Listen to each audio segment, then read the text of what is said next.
going through Junior Witter's mind right now, Nick? That is the question. Does he feel the urgency where he has to do something different and try to make the fight? Steve, I don't want to disparage the challenger in the least, but why is Witter, I'm as befuddled as a lot of people, I think. Why is he having so much difficulty doing anything offensively? It's mentality. This is the way he fights. He doesn't fight 3 minutes around. He waits and waits for openings that aren't always there. Tries to land the perfect power shot. What happened to the jab? 11 rounds or more. Tim Bradley, he doesn't look like he's never gone 12. He looks pretty fresh. Oh, does he ever? Junior Witter, with the championship experience, of course, has been there 5 times. Witter hanging on, looking to the referee. It's not a way to hold on to your title. You got to start putting punches together. And Witter has had one combination, meaningful combination in this fight. Here's Bradley just walking in.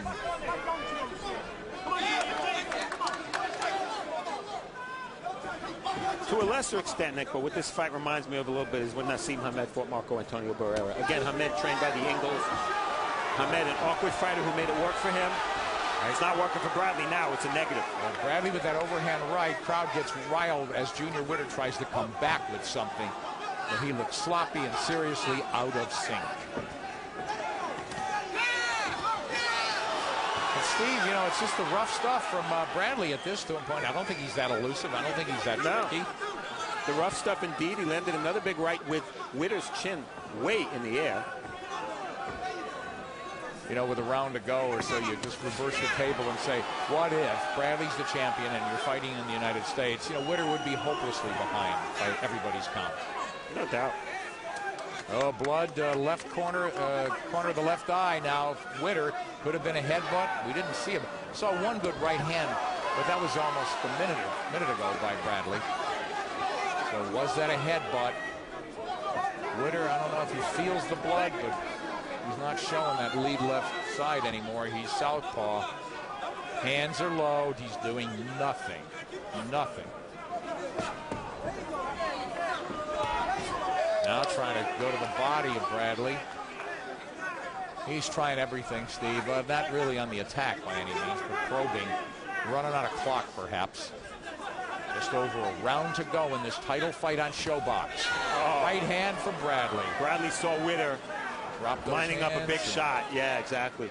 He timed him perfectly. Witter trying to go to the body. Now the exchange, and Bradley caught him on the way out.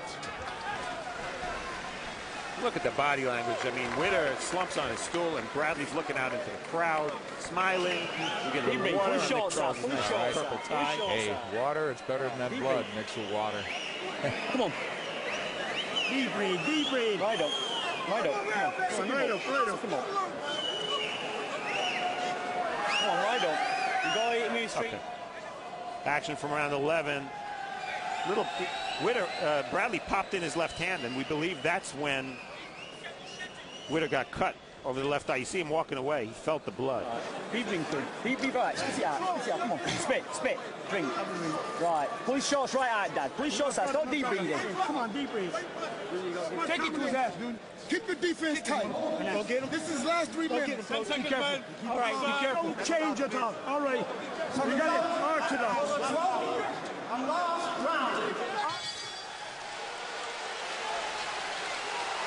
Steve, round to go. How do you have it? What a moment for Tim Bradley. I have him up 106-102. This is a fighter who I had losing for the first 5 rounds. It all turned with that knockdown punch in the sixth. I can't give the champion a round in the second half of this fight. Nice left hand from Bradley. He's out to take a title, a world title here on Showbox. Bradley moving forward. His guard is up. Witter trying to counter him there. Bradley walking in, zeroing in, trying to load up on that right hand. Maybe set it up would be a better idea. He did it there, missing with the left. He flashes the right to the body, tries to come back with a hook.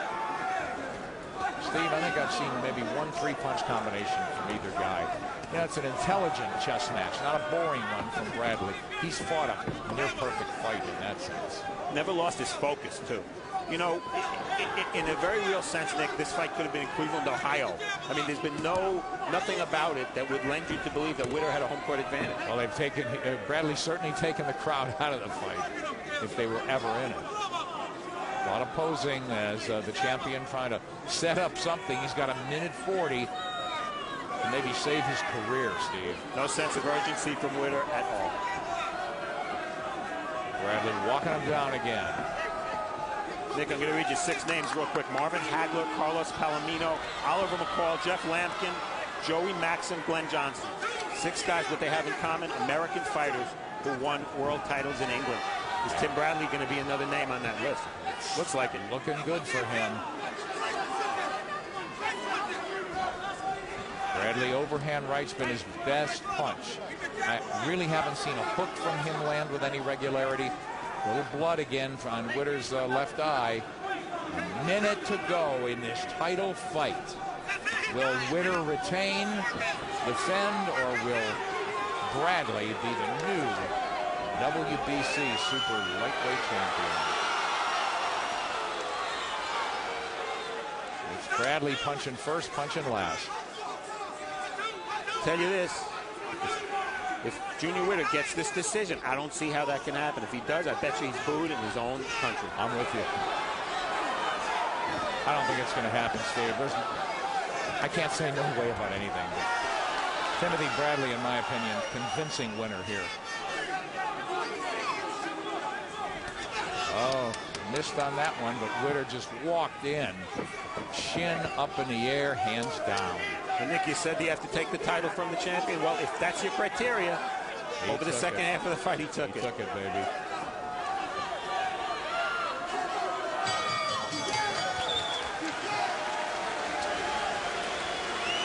Oh, the boos are out already.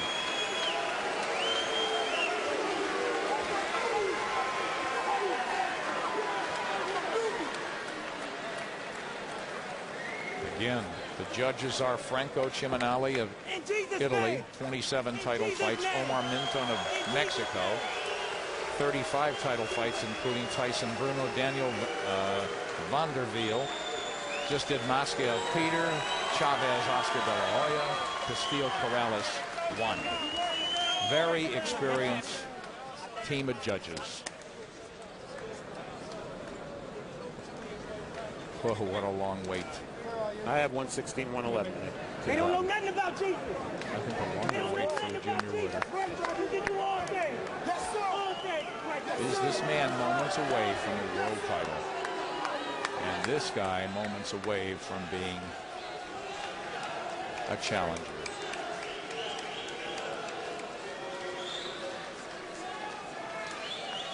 The only striking moment of this fight, end of round 6. Witter comfortably ahead on my card, at least through 5. This comes with about 20 seconds left in the 6th. Big overhand right, maybe because it was started from so low and was an overhand punch. Witter didn't see it. He's very good at turning away from punches. He didn't turn away from this one. Steve, it pays to be short sometimes, doesn't it? There you go.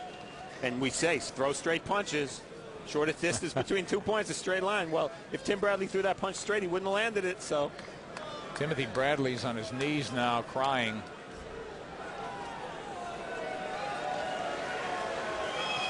Now he's up, posing for photographers, and there's a huge crowd around him.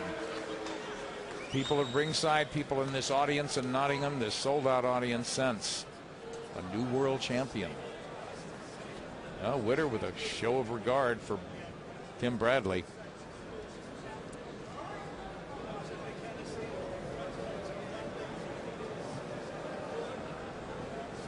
think there's tension here regarding the, not for you and me, but what about the rest of the crowd?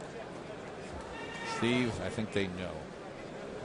Nick, going into this fight, junior welterweight division, not as strong as it used to be, but still pretty strong with Ricky Hatton on top. And look who's number 2.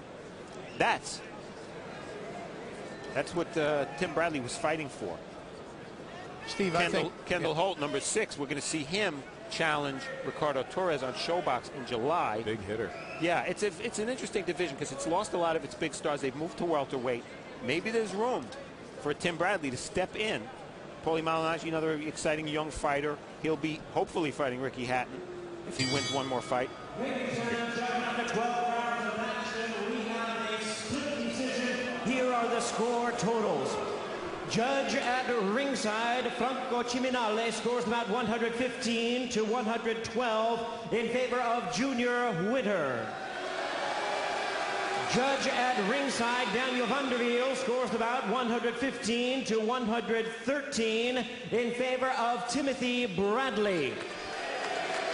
And judge at ringside, Omar Mintun, scores about 114 to 113 in favor of the winner and new champion, Timothy Bradley.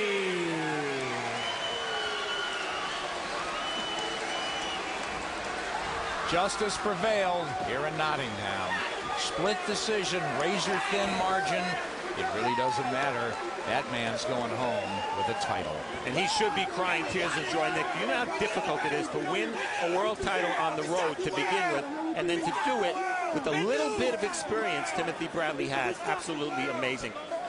Clear candidate for upset of the year. Well, I'm delighted. As a boxing commentator, Steve, delighted to see that, in my strong opinion, justice prevailed here. By 1 point. He didn't get robbed. New champion.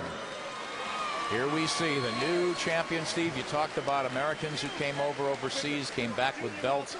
Put Bradley in context. This win, where he is, where he's going. And Tim Bradley, Nick, if I gave you, I mean, we took a look at my top 10 in the junior welterweight division. You didn't see the name Tim Bradley.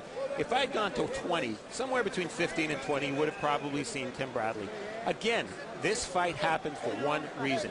The WBC, in my opinion, unfairly rated Tim Bradley #1 at 140 pounds. He was the mandatory challenger. That's why he got this fight.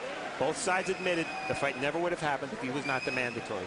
Well, maybe the WBC got it right for the wrong reason, because he came in here and with a little bit of experience he had, having never fought a world-class fighter, and he comes in here and wins. It was ugly at times. Right now, that doesn't matter to Tim Bradley. He's a world champion at 140 pounds. And we'll be talking with him shortly here on the biggest night of his boxing life here in Nottingham, England. But in the meantime,